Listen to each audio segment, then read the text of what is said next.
नमस्कार। आज 24 मार्च 2026 की बड़ी खबरों पर बात करते हैं। आज शिक्षा, रोजगार और अर्थव्यवस्था के क्षेत्र में बहुत कुछ हुआ है। तो चलिए बिना देर किए सीधे आज की सबसे अहम खबरों का जायजा लेते हैं और शुरुआत करेंगे शिक्षा जगत से आए एक बहुत बड़े फैसले से।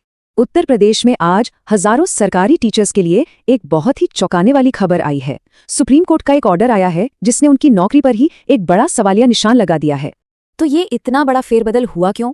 इसकी वजह है टीचर एलिजिबिलिटी टेस्ट, जिसे हम टेट भी कहते हैं। सुप्रीम कोर्ट ने साफ कर दिया है कि 23 अगस्त 2010 से पहले जो शिक्षक नियुक्त हुए थे उनके लिए भी अब ये परीक्षा पास करना जरूरी है। जरा सोचिए, ये उन हजारों शिक्षकों के लिए कितनी बड़ी चुनौती है जो सालों से पढ़ा रहे हैं। अच्छा, शिक्षकों की भर्ती का ये विवाद तो चल ही रहा है, लेकिन इसके अलावा भी ना हमारे एजुकेशन सिस्टम में और भी कई मजेदार बदलाव हो रहे हैं। आइए एक नजर डालते हैं कि स्टूडेंट्स और स्कूलों के लिए नया क्या है। तो देखिए, यूपी बोर्ड ने अपना नया एकेडमिक कैलेंडर जारी कर दिया है और इसमें कुछ बड़े बदलाव हैं। अब नया सेशन अप्रैल में शुरू होगा। हफ्ते में एक दिन प्रेयर अंग्रेजी में होगी और जो मंथली टेस्ट होंगे वो अब मल्टीपल चॉइस क्वेश्चन पर आधारित होंगे। ये सब कोशिशें हैं स्टूडेंट्स के सीखने के तरीके को और मॉडर्न बनाने की। क्या कभी सोचा था कि तीसरी क्लास के बच्चे आर्टिफिशियल इंटेलिजेंस यानी एआई सीखेंगे? जी हाँ, एक नया प्रपोजल है जिसके तहत केंद्रीय और नवोदय विद्यालयों में एआई और कंप्यूटेशनल थिंकिंग को सिलेबस का हिस्सा बनाने पर बात चल रही है।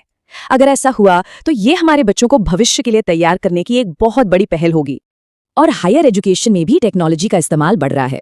इलाहाबाद यूनिवर्सिटी ने स्टूडेंट्स की सहूलियत के लिए एक बहुत ही अच्छा कदम उठाया है। अब डिग्री और माइग्रेशन सर्टिफिकेट जैसे जो जरूरी डॉक्यूमेंट्स हैं वो ऑनलाइन ही मिल जाएंगे। इससे स्टूडेंट्स का काफी टाइम और मेहनत बचेगी, ये तो पक्का है। चलिए, शिक्षा की बात तो हो गई, अब आते हैं नौकरी की तलाश पर। लेकिन यहाँ खासकर सरकारी भर्ती परीक्षाओं में पारदर्शिता एक बहुत बड़ा मुद्दा बन गया है।